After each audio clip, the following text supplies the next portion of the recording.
Good morning and a very warm welcome. You're watching JanataTelevision HD and this is the English Bulletin with me, Prajwal Nepali. The top stories first. Massive fire erupts in Balaji industrial area since last night. Firefighters still battling to put out the flames. UML's Nepal faction urges leadership for self-criticism, says proposal prepared by UML task force not enough to resolve dispute. Death toll from coronavirus surpasses 10,000, more 3,700 new cases reported yesterday. Taliban captured regional capital in southwestern Afghanistan.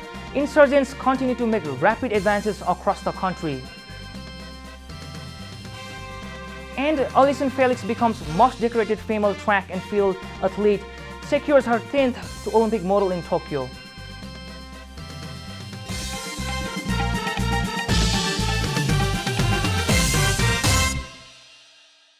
And now the news in detail.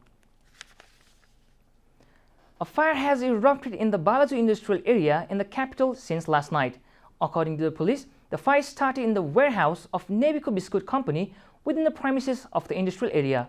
The fire, which began at 2 a.m. last night, is yet to be brought under control. Firefighters from Kathmandu, Bhaktapur and Lalitpur are battling the blaze in Balaju. The area around the warehouse has not yet been brought under control, according to the Metropolitan Police Circle in Balaju. According to the police, no one was killed as a result of the incident. The cause of the fire has yet to be determined.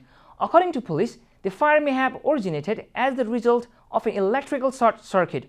Police were unable to collect the information on the extent of the damage as they have not been able to put out the blaze. CPN-UML Central Committee members close to the faction led by senior leader Madhes Manipal have urged the party leadership for self-criticism. A meeting of the central members of the Nepal faction concluded that some political decisions made by party chair and erstwhile Prime Minister were wrong and the party leadership should make self-criticism for such decisions.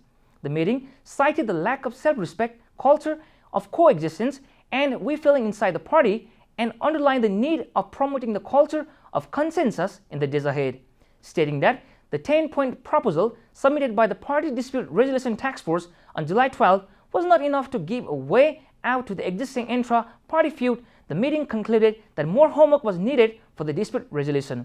The meeting also stressed the need of restoring the party's image.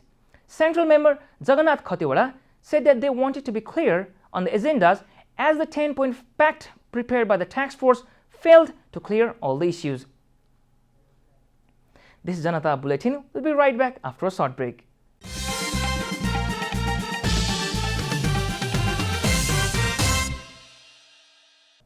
Welcome back after the break. We continue with other national news. With the spread of COVID-19 pandemic, Nepal's death toll has crossed a mark of 10,000 on Friday. According to the Ministry of Health and Population, the total number of deaths caused due to COVID-19 has climbed to 10,019 as of August 6.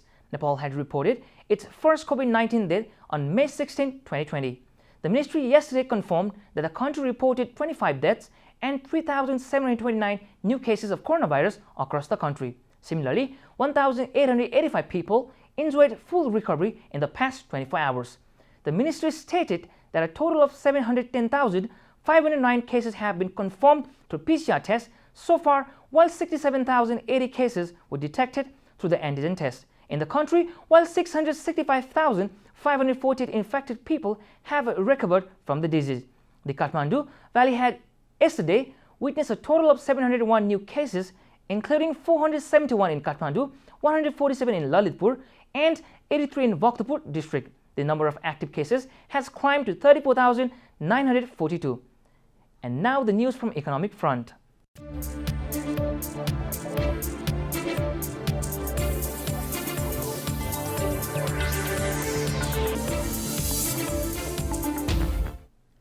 The Finance Committee of the House of the Representatives has directed Nepal Rashtra Bank implement relief, subsidy and economic recovery programs by revitalizing the pandemic-battered economy through the monetary policy of the current fiscal year. A report.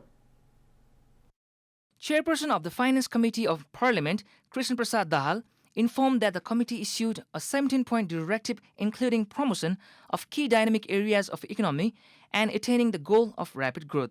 The committee directed the central bank to deposit the stipulated amount in the business regularization fund that was instituted to compensate the workers of small, cottage and big industries, tourism, private educational institution, transportation, film industry, and media workers, and support the resumption of businesses and bring it to effective operations.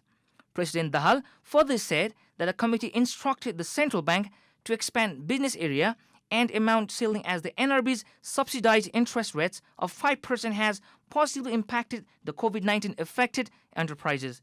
The committee asked the central bank to widen the scope and limit of subsidy loan to be provided to the micro, small, and medium-scale industry and commercial farming, youth, enterprises, and returnees from foreign employment. Committee's Secretary Dr. Surendra Aryal said that the committee also directed the NRB to make effective the program to provide loan up to Rs 2.5 million at 1% interest rate to motivate youth entrepreneurs in startup business.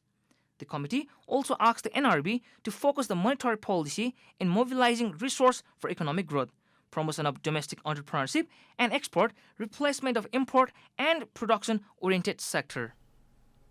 Time for a short break here at Janata Bulletin. Stay tuned for international news.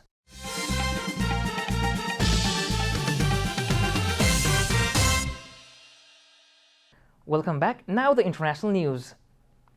A city in southwestern Afghanistan has become the first provincial capital to fall to the Taliban since the militants launched a sweeping offensive earlier this year, BBC reported.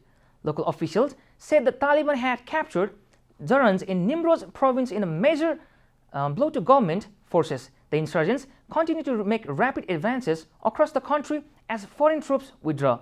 They have taken swaths of countryside and are now targeting new cities.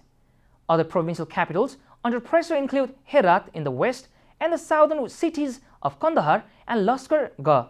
The UN Special Envoy for Afghanistan, Deborah Lyons, on Friday said the war there had entered a new, deadlier and more destructive phase with more than 1,000 civilians killed in the past month.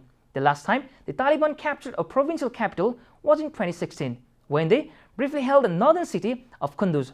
The militants launched a major military campaign in May to coincide the phased withdrawal of US and NATO forces after 20 years of military operations. You're watching Janata Bulletin, and now the latest from the world of sports.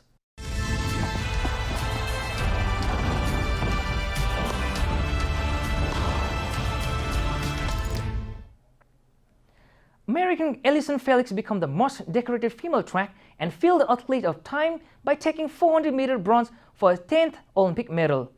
Sonny Miller Weaver of the Bahamas won the gold medal, with the Marilady Paulino of the Dominican Republic taking silver. According to the BBC, Felix 35 passed the record of Jamaica's Merlin Ote, who won 9 Olympic medals. Felix now has 6 golds, 3 silvers, and 1 bronze. She had the chance of an 11th medal later today when the United States seek to defend their 1600-meter relay title, and it would take her past Carl Lewis as the most decorated American track and field athlete. We are at the end of Janata Bulletin, and the headlines once again. Massive fire erupts in Balaji industrial area since last night. Firefighters still battling to put out the flames. UML's Nepal faction urges leadership for self-criticism, says proposal prepared by the UML task force not enough to resolve the dispute. Death toll from coronavirus surpasses 10,000, more than 3,700 new cases reported yesterday. Taliban captured regional capital in southwestern Afghanistan. Insurgents continue to make rapid advances across the country. And Allison Felix becomes most decorated female track and field athlete, secures her 10th Olympic medal in Tokyo.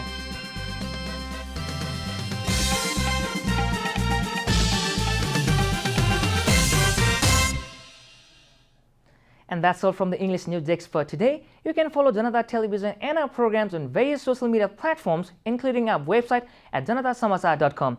Keep watching Janata Television HD. Thank you for watching. Good day. Namaste.